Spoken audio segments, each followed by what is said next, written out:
Hello everyone, a few things today. Two things. Yesterday I volunteered at a small craft beer brewery in Seoul. So I'll talk about what I did, what I learned, my assumptions, and what I was wrong about. So that'll be one thing. And then two, Nick of Chillhops Brewing, he has kindly sent me another box of beer. So when I get to the top of this mountain behind me, Morak-san, I'll drink one beer, review it. And then when I'm finished, just outside my school actually, I'll drink the second one. So let's get up to the mountain.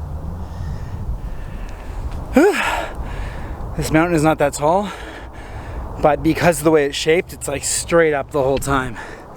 So I'm taking a little break. I burned 164 calories so far. I burned 180 at home doing weights. Probably why I'm so tired right now. It's like 15-20 minute break between the weights and this. So keep going. A little thirsty. Looking forward to that first one.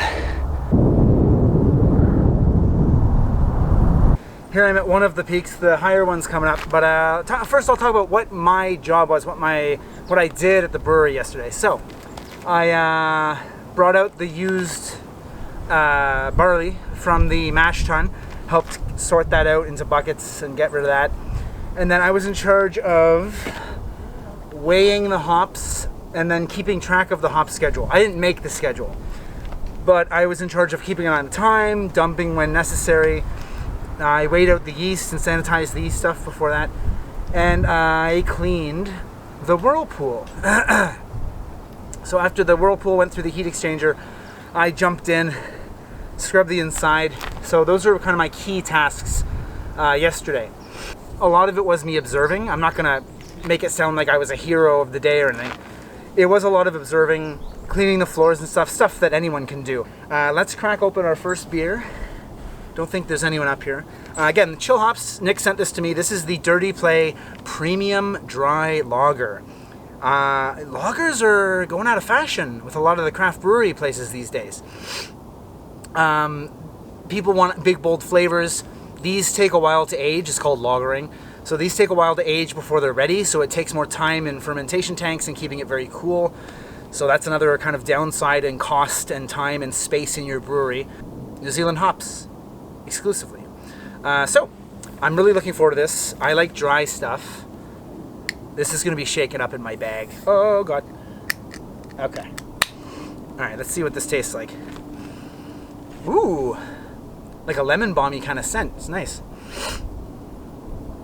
Ooh, hoppy too, which for a lager is kind of weird. I mean, every beer has hops, but you don't usually expect that in a lager. There's like a dankness to it. Alright, this is 6.6%. Very creamy. There's a crispness to it that's really nice.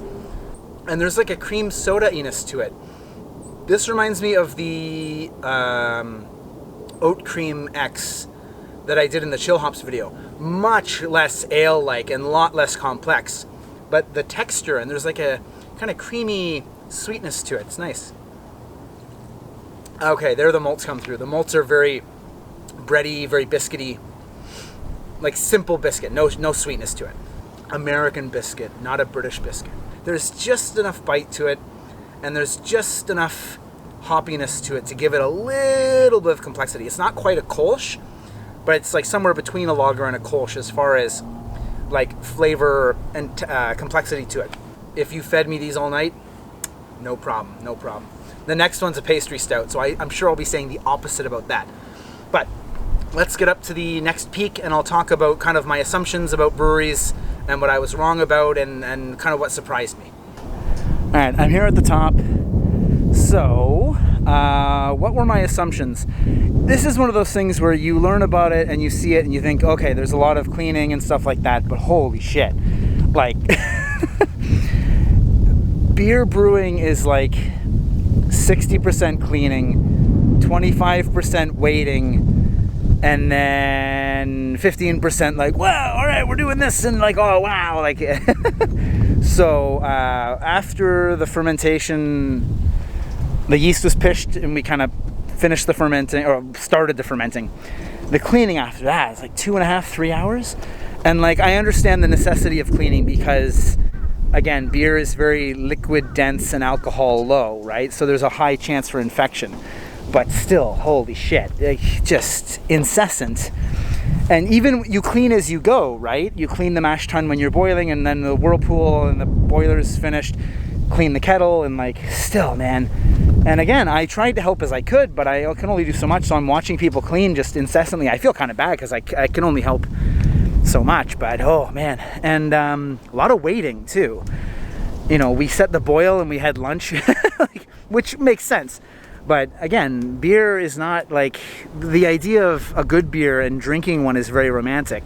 The process of making it is not at all. It's a lot of hard work. I'm a little sore today from getting in the whirlpool and cleaning that. So, and makgeolli is much more of an art, and beer is much more of a science. Now that is way oversimplified. It's not black and white, but yeah, makgeolli is much more like, I think there's much more romanticism in making it than with beer.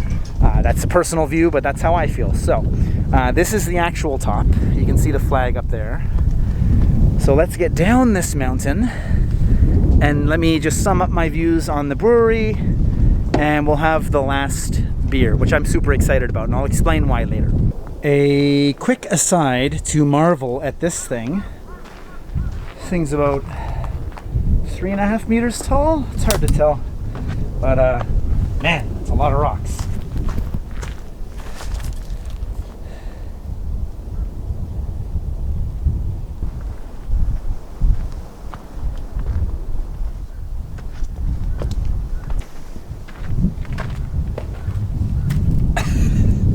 Much larger than it looks in the video, seriously. Thing's about twice as tall as I am. Well, fun fact, that's a military installment. I wouldn't call it a base, but it is a military installation down there. And that's the prison across from my school. All right, quick little tour to Gyeonggi-do. Gwanaksan, Gwachon, Oiwang, Anyang, Gunpo, Oiwang continues. That's my school right there. I didn't realize it was so close to the military installation. That's really weird. Anyway, all of this continues to be Oiwang. And then when you hit those mountains over there, those tall buildings in the background over the mountains, that's Suwon. So there you go. There's a little tour to southern Gyeonggi-do. Yeah. And so here we are behind my school. I just did the counts. I stopped the walking track on my smart band.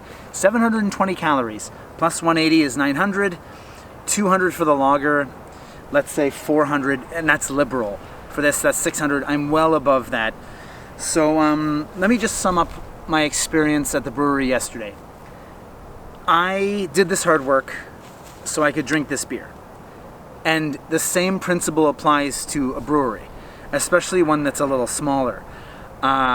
You do all the hard work so that you can get that 1,000 liters of beer, right? It took 4 of us on and off, not 4 of us all the time, but 4 of us on and off for about 9 hours to make 490 liters of beer. So that's less than 1,000 pints, right? $6 a pint, $6,000.